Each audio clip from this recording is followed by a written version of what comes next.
The Toronto Police Services is Canada's largest police force with a budget of just over $1 billion.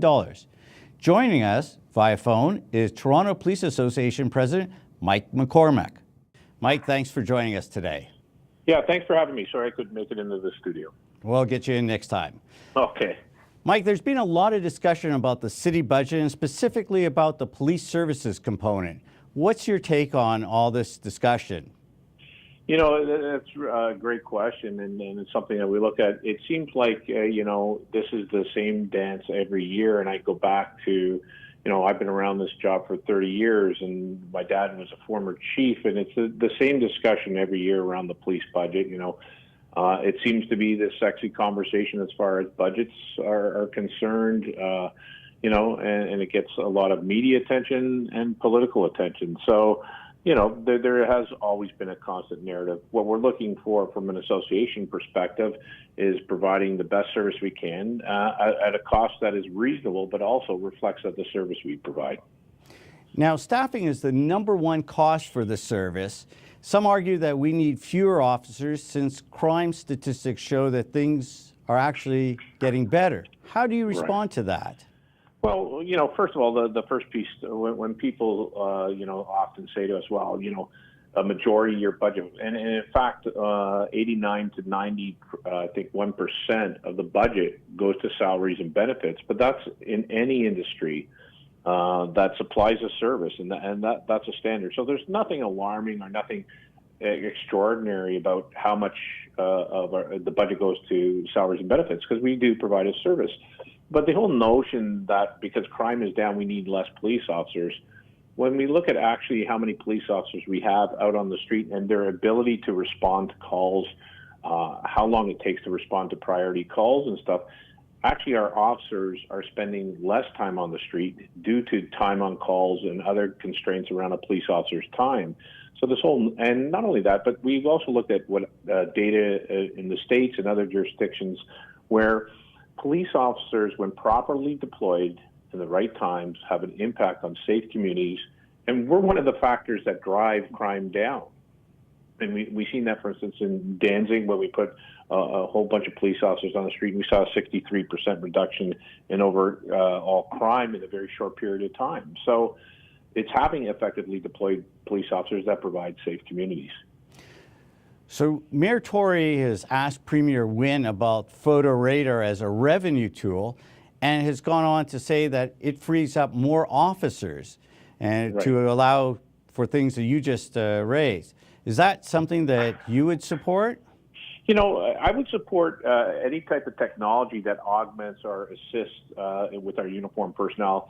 When I look at, when we do traffic stops, first of all, we do not have the amount of people, and anybody who's been driving on the streets of Toronto knows where people are going through school zones and driving excessive rates of speed. I mean, anybody who lives in the city, I'm sure if you were at a dinner party, whatever, everybody could sit around and say, oh my God, this person was driving like you-know-what down the street. So, we look at it as that, that would be something that we would be looking at to augment police officers to change sort of driving patterns and to deal with it. But again, if it frees up our officers to do other things and other investigations and to augment, police officers. But often when our traffic folks, they do a great job, and when they're out there stopping people, there's other offenses going on, people driving without insurance, people driving without driver's license, and other investigations that, sort of spawn from traffic stops. So I still don't think you can totally replace the officer on the ground, but definitely technology can be one of the components that augment or support uniformed policing.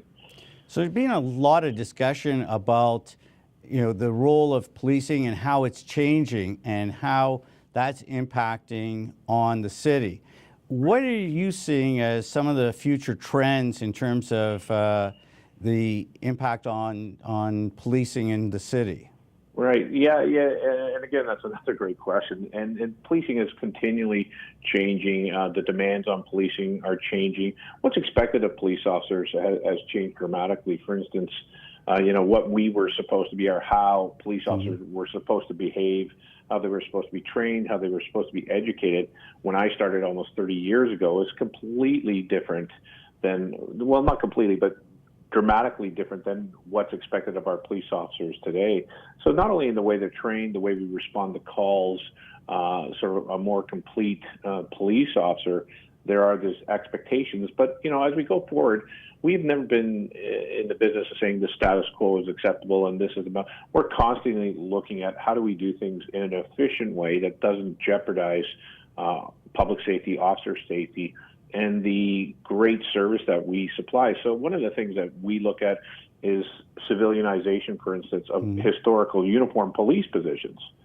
And since I've been the president of the association, we've, civilianized over 150 of these positions. But we're continually looking at how do we provide a service delivery that's economically viable, feasible, and provides that level of service with keeping in mind the current economic realities of living in Toronto. So recently, Deputy Chief Slowly resigned from the force. Some have speculated that that was a clash at the top. Is this a reflection of the new chief trying to reshape the force? Well, Peter Slowly is a very intelligent person, and we wish him well in his future endeavors.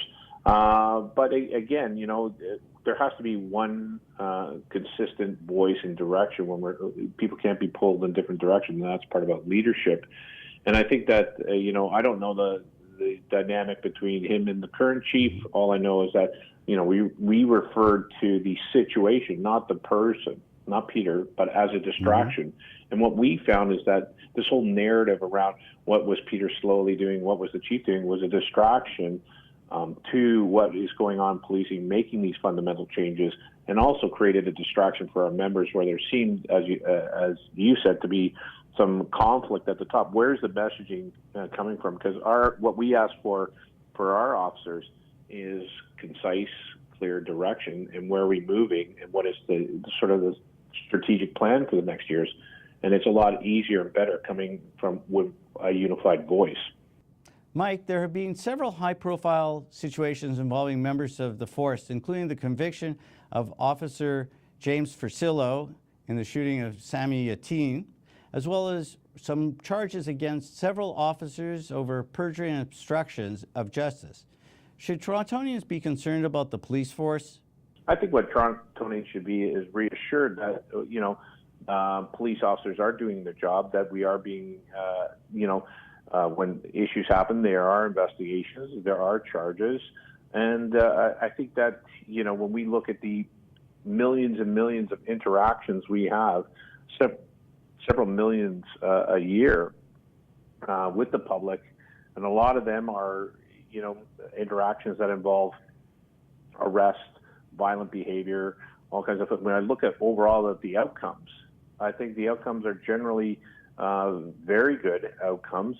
But we have a large city. It's a very dynamic. We have over 5,000 police officers. So it is challenging to do that. But I think that overall the city, and I'm a person who lives in the city, should have a lot of confidence in the service and what we're providing in policing. When you look at overall the amount of interactions between the public and police officers. Thank you, Mike. We appreciate your time. Mike McCormack is the president of the Toronto Police Association. Up next, the future of the Ontario College of Trades.